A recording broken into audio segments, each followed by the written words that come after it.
Confessa, você tem medo de algumas coisas, né? Mas será que chega a ser uma fobia?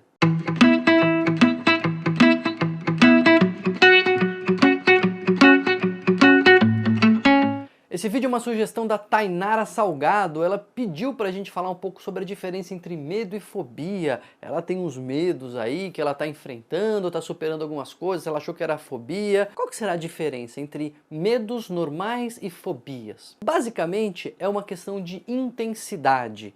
Só que essa intensidade ela traz uma complicação que não é pequena. O que é o medo? O medo é um sinal de alerta, o medo é uma coisa protetora pra gente. O medo nos sinaliza perigos, né? Então tem medo ali de cair, tem medo de barulho alto, medo de tempestade, medo de bicho, essas coisas são realmente potenciais ameaças, né? Cair pode ser muito perigoso, alguns animais são realmente ameaçadores, etc. Então o medo de alguma forma está inscrito em nós e ele sinaliza algum perigo, sinaliza algo que a gente precisa ter cuidado. Então essa é a ideia geral do medo. Mas normalmente o medo ele é racional, claro, porque ele está sinalizando algo que você tem que evitar e você pensa, não, realmente isso aí eu devo evitar e etc. E raciocina sobre aquilo. Então, ou às vezes pode falar, não, acho que esse medo está um pouco exagerado, eu tô com medo, mas não vai ser tão perigoso assim, ou eu tô com medo, mas estou exagerando. Então o medo dá para você de alguma maneira negociar com ele racionalmente. Já no caso da fobia, é como se o medo crescesse tanto que ele sai do controle. E quando ele sai do controle, ele se torna irracional. A pessoa sabe que o medo é exagerado. Ela sabe que não precisa ficar com tanto pavor assim de uma coisa que não é tão ameaçadora de verdade. Só que é um medo que não é manejável, a pessoa não consegue mais controlar, ela não consegue mais falar, não, calma, não é bem assim, vamos em frente, eu estou exagerando, não tem conversa. Aliás, a pior coisa que você pode falar para uma pessoa que tem uma fobia é, escuta, calma, você está exagerando, não é tão perigoso assim, olha bem, etc. A pessoa sabe que ela está exagerando, ela tem noção. Aliás, esse é um outro fator de sofrimento. Não baste o medo que a pessoa sente, não bastasse o terror que ela sente diante daquela ameaça que é a fobia dela.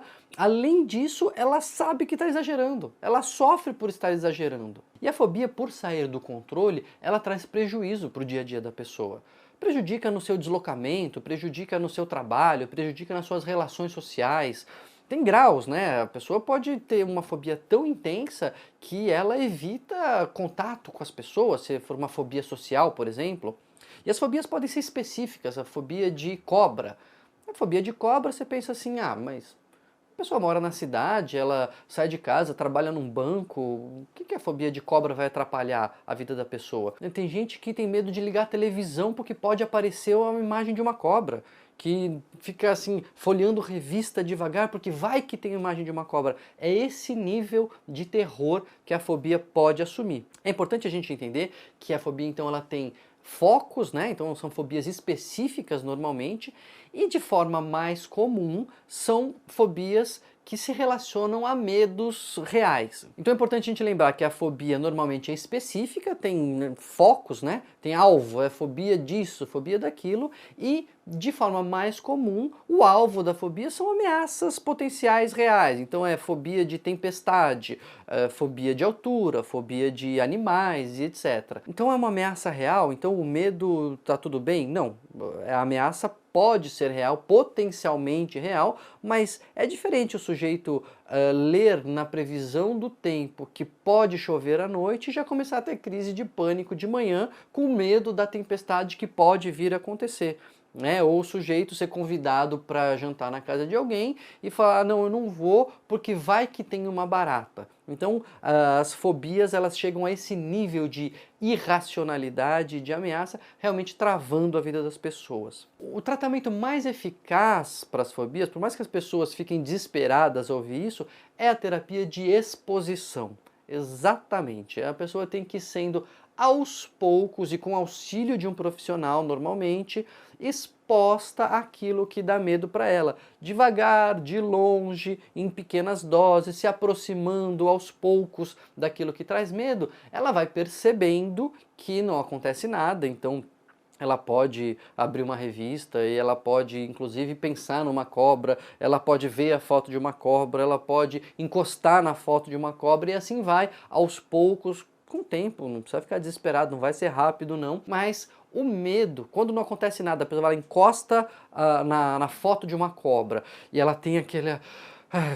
essa ansiedade, o coração acelera, a respiração acelera e não acontece nada, a foto não morde a pessoa, não acontece nada, o medo vai passando, o cérebro meio que vai aprendendo, ele vai sendo recalibrado, percebendo que não precisa ter esse disparo todo de ansiedade ao ver a foto de uma cobra, e assim devagar. Aliás, a melhor maneira de superar qualquer medo é enfrentá-lo. Porque a pessoa vai, ela vê que não acontece nenhum daquele terror que o cérebro estava imaginando ali nas suas reações irracionais, e aí depois vai ficando mais fácil dar cada passo. Então essa é a diferença básica entre medo e fobia. O medo ele é mais controlável, a fobia é incontrolável e irracional e traz realmente prejuízo para as pessoas, só que tem tratamento, tem formas de você superar essas fobias. É sempre importante procurar um profissional especializado. Espero ter respondido, Tainara, a sua dúvida. Espero que você continue aí firme na sua batalha contra os medos exagerados, superando as fobias, e faça como ela, se inscreve aqui no canal,